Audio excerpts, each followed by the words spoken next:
ہم جانتے ہیں کہ کووڈ-19 ہونے والوں میں سے زیادہ تر لوگوں کو ہلکی پھلکی علامتیں ظاہر ہوتی ہیں، لیکن نئی تحقیق کے مطابق 15% لوگوں کو شدید بیماری ہوتی ہے، 5% لوگوں کو وینٹیلیٹر کا سہارا لینا پڑتا ہے۔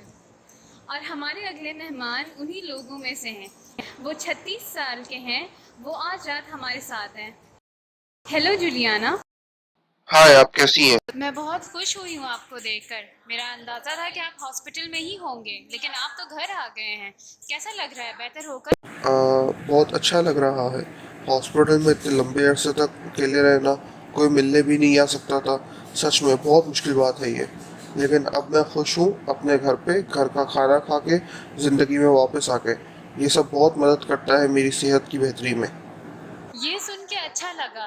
آپ نے بتایا آپ ہاسپٹل میں کافی عرصے سے تھے، اور آپ کو کورونا جب ہوا جب آپ مارچ کے مہینے میں گھومنے گئے تھے، اور جب آپ گھر آئے تو آپ بہت جلدی بہت زیادہ بیمار ہو گئے تھے۔ آپ کو کیا علامتیں تھیں اور وہ کیسے بڑھی؟ شروع میں نزلے کی طرح عام علامتیں ظاہر ہوئیں، لیکن جس طرح دن گزرتے رہے وہ بد سے بدتر ہوتی رہی اور اس حد تک پہنچ گئی میرا بخار 104 تک ہو گیا تھا۔ میں خود کو سنبھال نہیں پا رہا تھا، نہ ہی چل پا رہا تھا، نہ ہی اٹھ پا رہا تھا۔ مجھے سانس لینے میں بہت دشواری ہو رہی تھی۔ پھر ہم نے ہسپتال جانے کا فیصلہ کیا۔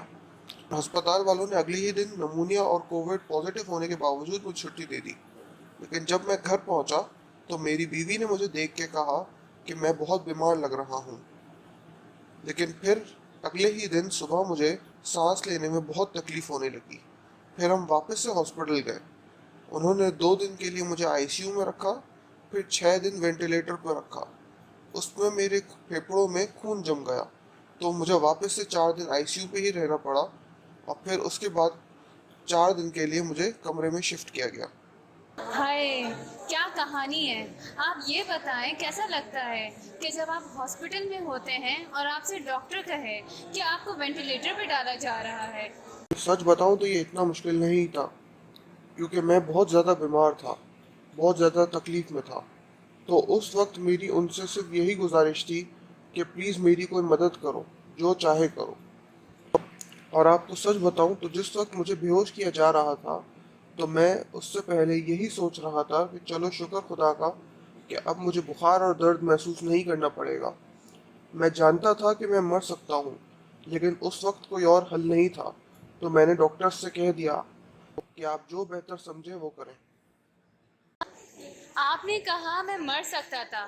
ہم جانتے ہیں کہ زیادہ تر لوگ جو وینٹیلیٹر پہ جاتے ہیں وہ مر جاتے ہیں۔ کیا ڈاکٹر نے کبھی بتایا کہ آپ موت کے کتنے قریب تھے اور آپ کیسے بچ گئے؟ نہیں، وہ آپ کو یہ نہیں بتاتے۔ وہ نہیں چاہتے کہ آپ گھبرا جائیں۔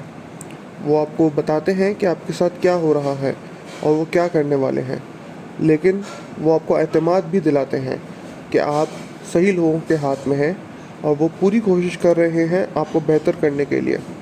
تو اس وقت اگر ڈاکٹر نہ ہوتے تو کچھ صحیح نہ ہوتا۔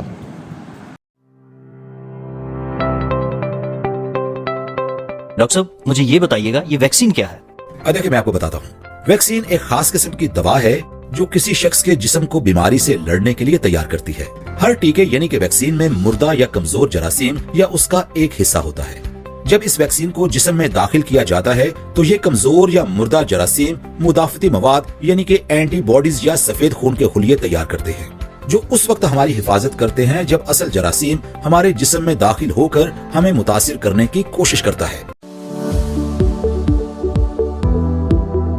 اور ڈاکٹر صاحبہ، کیا یہ ویکسینز محفوظ ہوتی ہیں؟ ویکسینز بالکل محفوظ ہوتی ہیں۔ ان سے ہونے والے ضمنی اثرات عام طور پر ہلکے اور عارضی ہوتے ہیں، جیسے بازو میں درد یا ہلکا بخار۔ زیادہ سنگین ضمنی اثرات ممکن ہے، لیکن ایسا بہت کم دیکھنے میں آتا ہے۔ کسی بھی لائسنس یافتہ ویکسین کو استعمال کے لیے منظور کیے جانے سے پہلے متعدد آزمائشی مراحل سے گزارا جاتا ہے، اور متعارف کرانے کے بعد اس کی باقاعدگی سے جانچ پڑتال کی جاتی ہے۔ یہاں یہ یاد رکھنا ضروری ہے کہ وہ بیماری جس کے لیے عام طور پر ویکسین بنائی جاتی ہے، وہ ویکسین کے ضمنی اثرات سے کہیں زیادہ خطرناک ہوتی ہے۔